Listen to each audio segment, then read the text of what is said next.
Halo teman-teman sekalian, berjumpa kembali di dalam pembelajaran komunikasi kesehatan dan layanan dasar kesehatan.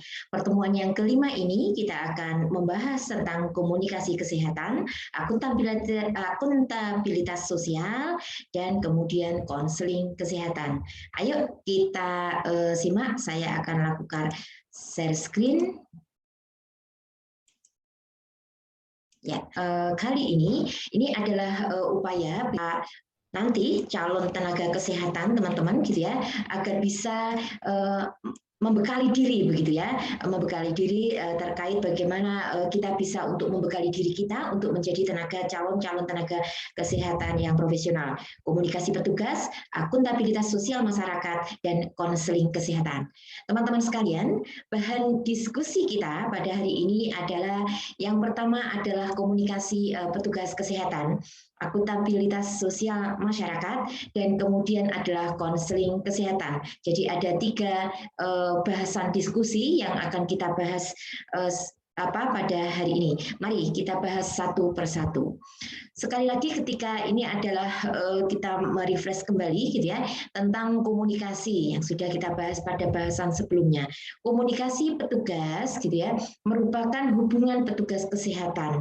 Klien bisa terjadi jadi antara petugas kesehatan dan klien yang bisa terjadi secara verbal maupun nonverbal sehingga bersama-sama dapat mencari alternatif atau solusi dari sebuah permasalahan. Komunikasi secara verbal ini membutuhkan bahasa, gambar, isyarat, juga tanda gitu ya. Jadi membutuhkan lambang seperti itu. Komunikasi yang nonverbal itu meliputi apa saja. Jadi ada prosemik atau ruangan, jarak gitu ya, artifak, penampilan, kinestetik adalah gerakan, paralanguage, nada lokal, touch misalnya pemeriksaan fisik gitu ya, kita menyentuh pasien, kemudian juga environment atau dekorasi ruangan, dan physical karakteristik. Ini merupakan komunikasi nonverbal yang meliputi di dalamnya. Jadi kalau kita perhatikan juga bagaimana dengan sekarang di era digital gitu ya, kita walaupun gitu ya kadang-kadang gitu ya kita sudah tidak ada lagi ruang, jarak gitu ya, dan kemudian bahkan ketika kita menuliskan contohnya adalah WA begitu tidak ada penampilan atau gerakan di sana, tetapi perlu kita perhatikan betul gitu ya muatan unsur-unsur gitu ya nonverbal juga mesti harus kita perhatikan. Contohnya adalah kita melihat gitu ya bagaimana kapan waktunya kita bicara begitu ya, bagaimana orang yang kita ajak bicara ini juga tentunya menjadi perhatian yang sangat penting. Komunikasi interpersonal. Komunikasi interpersonal gitu ya, itu merupakan komunikasi yang terdiri dari dua orang atau lebih, baik ini bisa dilakukan secara verbal maupun nonverbal, dan terjadi secara langsung tanpa melibatkan media komunikasi sebagai pengantar pesan. Jadi ini bisa dilakukan, contohnya itu adalah petugas kesehatan dengan kliennya begitu ya. Ini merupakan juga salah satu komunikasi interpersonal. Tujuan dari komunikasi interpersonal ini untuk mempengaruhi atau merubah pandangan, sikap dan perilaku komunikan sesuai dengan harapan komunikator gitu ya. Jadi gitu ya bagaimana contohnya adalah kita merubah pandangan klien kita agar mereka itu bisa untuk menerapkan hidup sehat itu seperti apa. Ini adalah salah satu tujuan dari bagaimana gitu ya ketika seorang petugas kesehatan mempengaruhi atau merubah pandangan sikap kliennya. Ini merupakan interpersonal sebagai contoh. Komponen-komponen dari komunikasi interpersonal adalah sumber atau komunikator, sumbernya yang memberi komunikasi, encoding, pesan, saluran, penerima atau komunikan, decoding, respon, gangguan atau noise gitu ya, ramai tempatnya begitu ya, dan konteksnya. Ini adalah mengulang ya. Kemarin minggu kemarin kita sudah juga berbicara masalah konsep dari komunikasi. Teman-teman sekalian, kita bahas satu persatu. Sumber atau komunikator ini merupakan orang yang mempunyai kebutuhan untuk berkomunikasi, yakni keinginan untuk membagi keadaan internal sendiri, baik yang bersifat emosional maupun informasional dengan orang lain. Dan kebutuhan ini bisa berupa pengakuan sosial sampai pada keinginan untuk mempengaruhi sikap dan tingkah laku orang lain. Komunikator adalah individu yang menciptakan, memformulasikan, dan menyampaikan pesan. Jadi contohnya di sini komunikatornya adalah seorang petugas kesehatan. Bagaimana dia bisa untuk menyampaikan pesan itu dengan baik, sehingga pesan itu bisa diterima oleh kliennya sebagai komunikan. Encoding, kita lanjutkan. Encoding merupakan suatu aktivitas internal pada komunikator dalam menciptakan pesan melalui pemilihan simbol-simbol verbal dan non-verbal yang disusun berdasarkan aturan-aturan tata bahasa serta disesuaikan dengan karakteristik komunikan gitu ya. Jadi encoding itu merupakan aktivitas internal dari komunikatornya. Kita lanjutkan, pesan merupakan hasil encoding berupa seperangkat simbol-simbol baik verbal maupun non-verbal atau gabungan keduanya yang mewakili keadaan khusus komunikator untuk disampaikan kepada pihak lain. Pesan merupakan unsur yang sangat penting disampaikan oleh komunikator untuk diterima dan diinterpretasikan oleh komunikan, sehingga pesan ini muatannya sangat penting sekali bagaimana kita sebagai misalnya adalah sebagai komunikator bisa untuk menyampaikan sehingga itu bisa ditransfer kepada komunikan dan komunikan bisa untuk menerima, mentranslate pesan kita itu dengan baik. Dan saluran merupakan sarana fisik penyampaian pesan dari sumber ke penerima atau yang menghubungkan orang ke orang lain secara umum. Dalam konteks komunikasi interpersonal, penggunaan saluran atau media semata-mata karena situasi dan kondisi yang tidak memungkinkan dilakukan komunikasi secara tatap muka begitu ya.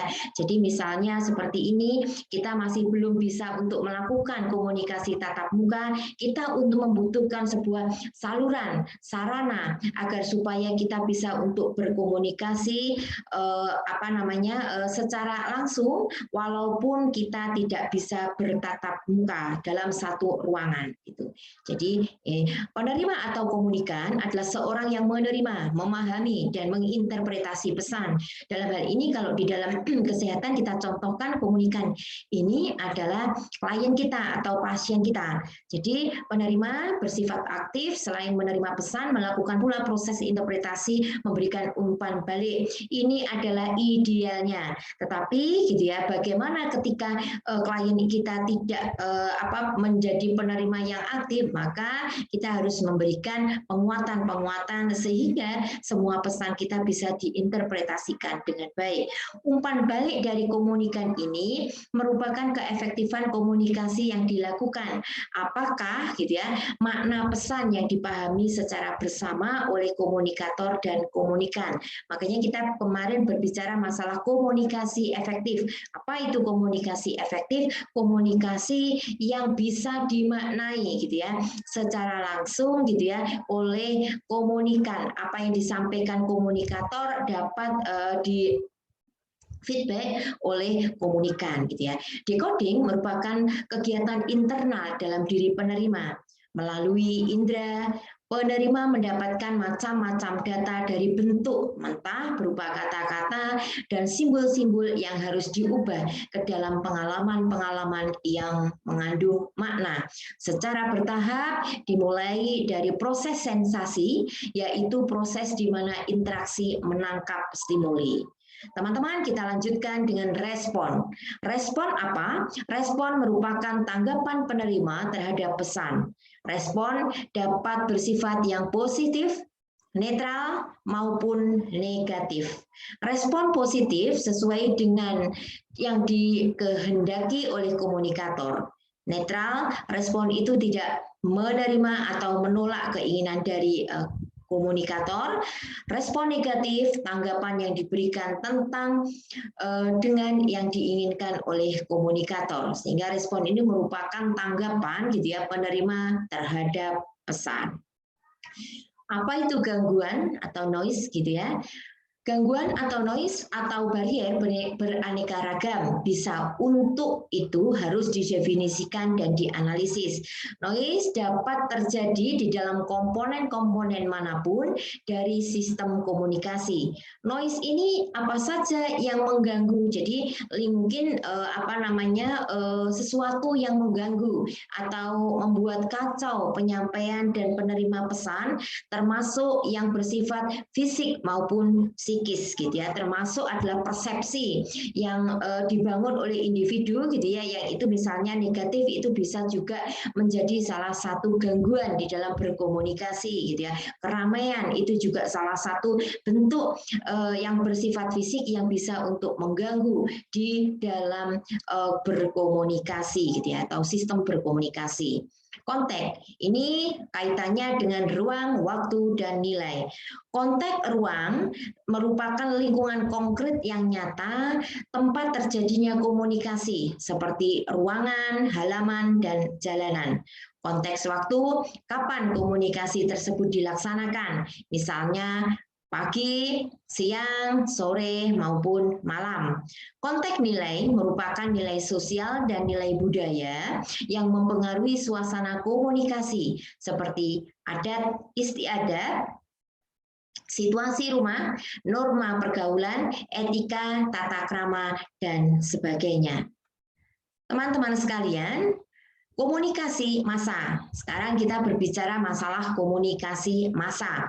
Komunikasi massa itu adalah pesan yang dikomunikasikan melalui media massa pada sejumlah orang dalam jumlah besar. Dari kita menyampaikan komunikasi dengan jangkauan gitu ya, orangnya lebih besar gitu ya, jumlahnya besar gitu ya, melalui media massa gitu ya. Mungkin secara langsung juga ini bisa disebut dengan komunikasi massa. Komponen-komponen dari komunikasi massa adalah ada sumber khalayak, pesan, proses, bisa satu arah atau dua arah, dan konteksnya. Misalnya adalah kita menuliskan sesuatu misalnya melalui leaflet. Harapannya adalah leaflet itu kita akan sampaikan kepada khalayak ramai gitu ya, misalnya tentang bagaimana gitu ya melakukan prokes yang tepat gitu ya. Sasaran kita ini adalah satu arah, tetapi bisa juga dengan dua arah. Misalnya adalah secara langsung kita menyampaikan secara langsung. Ini juga komunikasi massa. Jadi ditujukannya komunikasi ini kepada banyak orang sehingga orang-orang atau massa itu bisa untuk menerima gitu ya komunikasi yang kita sampaikan ya. Media komunikasi itu apa gitu ya, merupakan saluran yang digunakan untuk menghantarkan pesan dari pihak pembawa pesan kepada penerima pesan gitu ya. Jadi salurannya gitu ya, agar supaya pesan kita ini bisa diterima oleh penerima pesan. Media gitu ya. Media gitu ya, ini nanti teman-teman mungkin dari Kesmas banyak menggunakan tentang media itu, termasuk kita semua gitu ya, teman-teman kita dari kita semua dari tenaga kesehatan itu seringkali banyak menggunakan media. Media ini menurut sasarannya adalah gitu ya, perorangan, bisa brosur, buklet maupun foto. Kelompok misalnya adalah poster gitu ya, flashcard, slide atau film gitu ya. Massa spanduk gitu ya, billboard gitu ya, website, koran, flyer, dan lain sebagainya.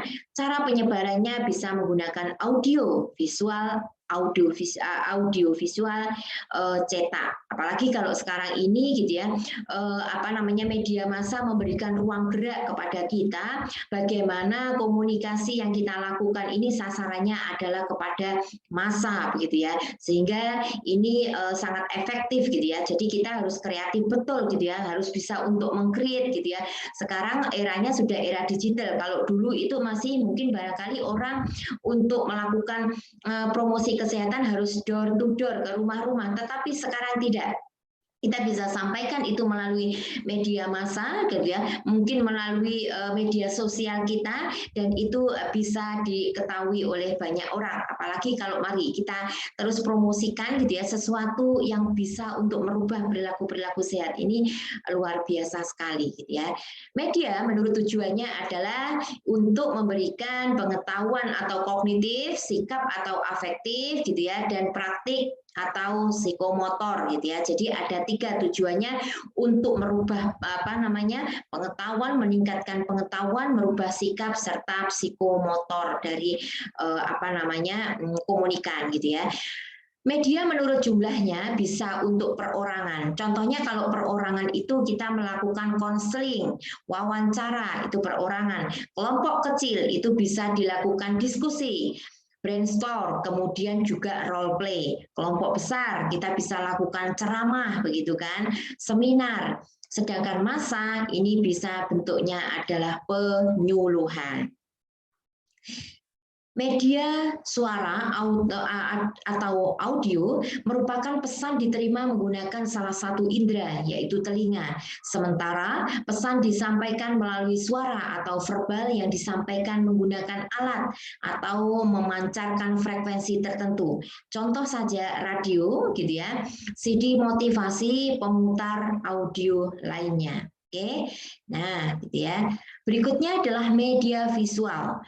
Media visual ini merupakan penyampaian pesan atau informasi menggunakan bentuk yang dapat dilihat oleh mata. Bentuknya dapat berupa foto, gambar, atau gambar bergerak. Bentuk media visual sering digunakan pada baliho, poster, atau iklan digital bergerak dengan menggunakan videotron.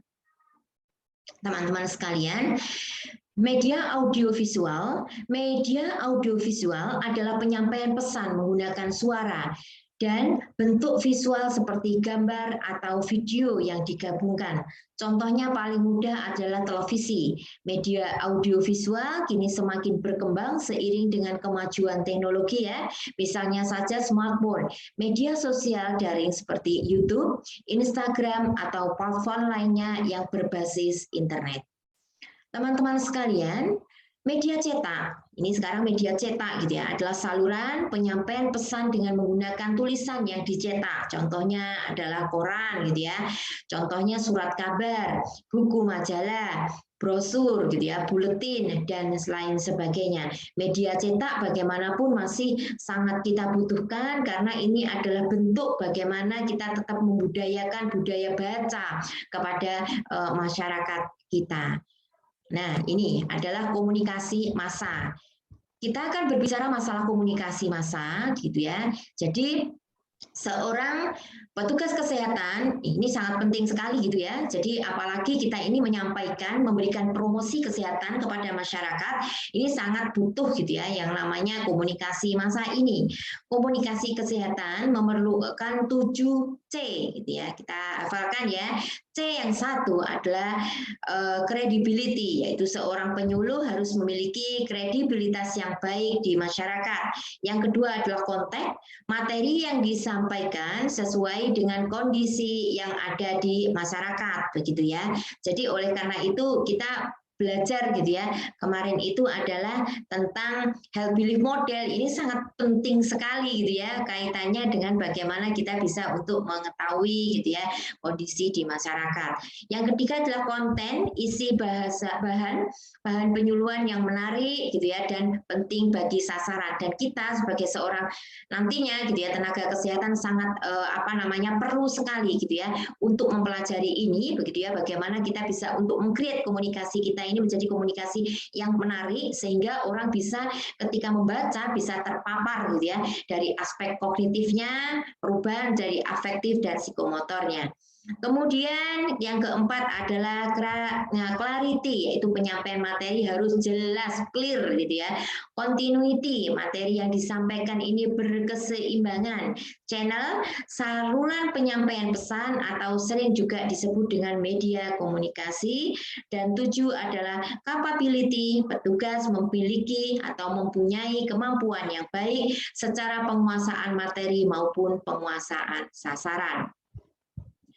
Strategi komunikasi. Nah, strategi berkomunikasi ini yang pertama gitu ya, bisa dilakukan adalah salah satunya adalah persuasif gitu ya.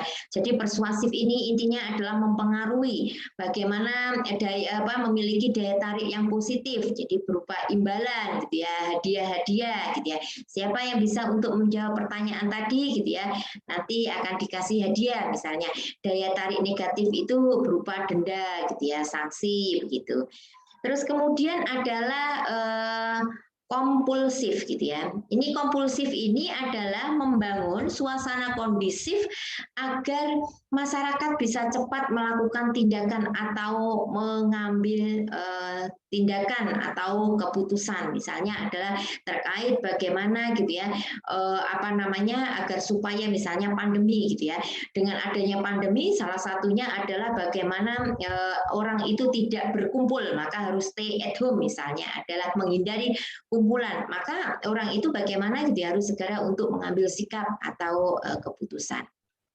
Persuasif gitu ya. Jadi persuasif itu apa? Persuasif adalah sesuatu hal yang dilakukan berulang-ulang agar masyarakat itu pervasif ya, maksud saya berulang persuasif. Pervasif itu adalah berulang-ulang agar masyarakat itu mengerti begitu. Sudah tidak ada capek-capeknya petugas kesehatan itu kalau memberikan. Jadi sudah tidak ada istilahnya kita akan terus sampai terjadi perubahan perilaku sehat di masyarakat gitu ya.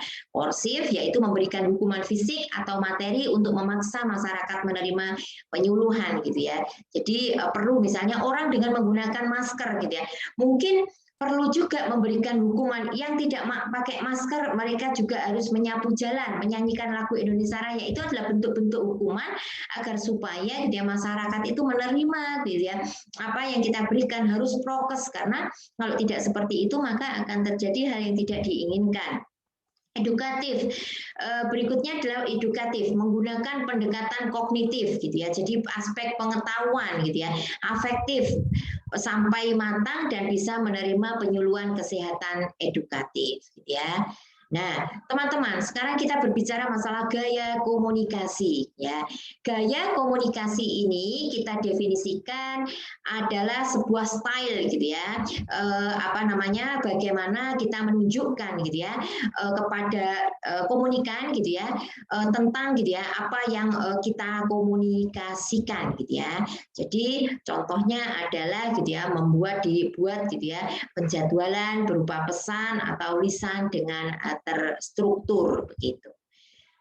Nah, jadi ini gaya komunikasinya bisa dynamic style gitu ya. Jadi dynamic style itu agresif, misalnya kampanye, terus kemudian juga relinquishing style ini pasif, menjadi pendengar dan bersedia menerima saran, dan juga misalnya adalah withdrawal style, melemahnya komunikasi biasanya digunakan untuk mengakhiri percakapan gitu ya. Jadi teman-teman sekalian, kita berbicara tentang konsep dari social accountability. Ini merupakan kaitannya dengan bagaimana gitu ya di dalam sosial sistem gitu ya, akuntabilitas yang terjadi di masyarakat gitu ya, sosial sistem gitu ya, social accountability, implementasi dari akuntabilitas sosial yang ada di masyarakat.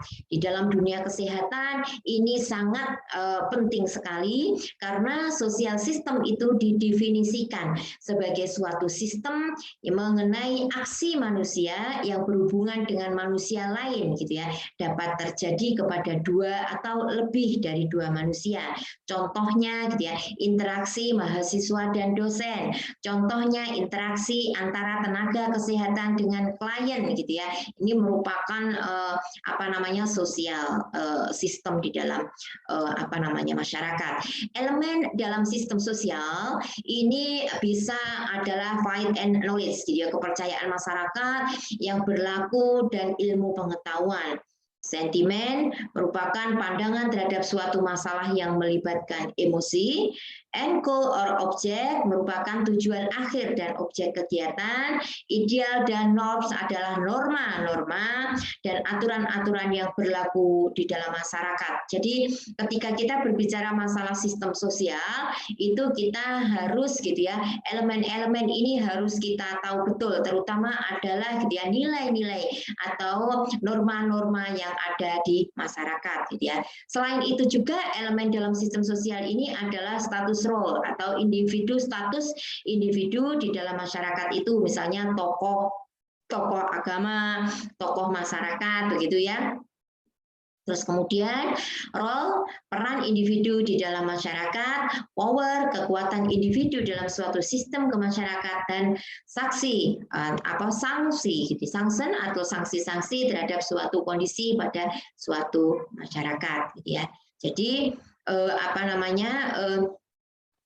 komponen dari sosial sistem ini adalah komponennya apa? Bisa individual, bisa publik. Individual ini kaitannya dengan diri sendiri, dengan keluarga, publik, komunikasi, meliputi komunitas, kontrol sosial, juga support sosial. Ini sangat penting sekali gitu ya. 4 tipe supportive behavior itu apa? Yaitu satu adalah emosional, dukungan terhadap emosional individu atau ekspresi yang meliputi kepedulian, perhatian, empati, simpati, dan penghargaan. Berikutnya adalah instrumental. Ini merupakan gitu ya, dukungan nyata berupa perlakuan bantuan fisik yang diberikan. Jadi ini merupakan bentuk dukungan sosial begitu ya. Jadi ada emosional, ada instrumen gitu ya. Yang ketiga adalah informasional gitu ya, merupakan dukungan berupa informasi, ilmu pengetahuan, umpan balik, dan fakta-fakta. Dan yang keempat adalah appraisal, yaitu dukungan dalam bentuk penilaian terhadap suatu tindakan atau kondisi. Ini merupakan tipe-tipe dukungan gitu ya, yang ada di masyarakat. Teman-teman sekalian, selanjutnya kita berbicara tentang akuntabilitas sosial. Didefinisikan segala upaya yang dilakukan oleh suatu organisasi karena peduli dengan komunitas yang ada di sekitarnya, tercermin di dalam human dignity, human right, human freedom, dan human responsibilities, gitu ya. Ya, jadi ini adalah implementasi di dalam akuntabilitas sosial. Kita lihat ya, jadi kalau kita pernah gitu ya, implementasinya itu adalah SWOT gitu ya, ada strength, ada weakness, ada opportunities, dan kemudian ada threat. Di mana ini merupakan, kalau strength dan weakness ini kita bisa lihat ini adalah faktor dari internal, dan kemudian kalau faktor eksternal itu meliputi adalah opportunities dan threat gitu ya. Jadi seperti itu. Nah, kita bahasan ketiga sekarang adalah yang kita bahas adalah konseling kesehatan. Konseling kesehatan gitu ya, merupakan hubungan profesional yang memberdayakan keberagaman individu, keluarga, dan kelompok untuk mencapai kesehatan, baik itu kesehatan mental, kesehatan, pendidikan, dan tujuan akhir. Ini merupakan definisi dari American Counseling Association gitu ya. Berikutnya konseling dalam hubungannya dengan terapeutik. Sekali lagi berbicara masalah terapeutik adalah hubungan antara petugas kesehatan dengan klien. Konseling dalam hubungan kita tenaga kesehatan dan klien atau terapeutik adalah interaksi dua arah, klien dan konselor. Terus kemudian adalah membutuhkan empati dalam penghakimannya, empati ya dalam penghakiman maksudnya adalah keputusan memutuskan gitu ya, helping relation, dan kemudian sesuai dengan standar yang dapat diterima gitu ya pada kode etik dan praktek. Ketika kita berbicara kode etik, kita ke ETM gitu ya. Jadi ini masih berhubungan. Tujuan dari konseling adalah self aktualisasi, yaitu mengeksplorasi dan mengembangkan potensi hingga tercapainya aktualisasi diri. Kemudian yang kedua adalah personal growth dan personal development, yaitu menumbuh kembangkan kemampuan individu dalam bersikap, berinteraksi, dan kecakapan dalam pengambilan keputusan untuk menjalani hidup. Selain itu juga tujuan dari konseling adalah effectiveness, yaitu meningkatkan kemampuan klien untuk menjalani hidup lebih efektif, lebih efisien, dan sistematis dalam memilih alternatif pemecahan masalah. Yang keempat adalah kompeten, meningkatkan kemampuan klien baik secara afektif, kognitif, maupun behavior dalam mengatasi masalah. Keterampilan yang dibutuhkan di dalam konseling adalah attending, membangun kondisi awal mulai dari upaya menunjukkan sikap empati, menghargai, mengetahui apa yang dibutuhkan klien. Kita tahu ya, jadi penting ya, kemarin empati itu apa sih? Empati itu ternyata juga sikap bagaimana kita bisa merasakan apa yang dirasakan orang lain. Empati, merasakan apa yang dirasakan oleh klien, merasakan dan berpikir bersama klien, refleksi, respon terhadap perasaan, jadi merespon keadaan perasaan klien terhadap situasi yang sedang dihadapi. Eksplorasi adalah teknik untuk menggali perasaan, pikiran, dan pengalaman dari klien. Selanjutnya, keterampilan konseling lainnya adalah parafrase, yaitu mengungkapkan kembali esensi atau inti dari ungkapan konseling. Selanjutnya adalah open question atau memancing, di mana memancing klien agar mampu berbicara, mengungkapkan perasaan, pengalaman, dan pemikirannya, dan minimal encouragement, yaitu memberikan sesuatu dorongan langsung yang singkat terhadap apa yang telah dikemukakan oleh klien. Selanjutnya, untuk keterampilan konseling lainnya adalah interpretasi, mengulas pikiran, perasaan, dan pengalaman klien dengan merujuk pada teori-teori bukan pandangan subjektif konselor untuk memberikan pandangan agar klien mengerti dan merubah pemahaman dari hasil rujukan baru. Berikutnya adalah directing, mengajak dan mengarahkan klien untuk melakukan sesuatu.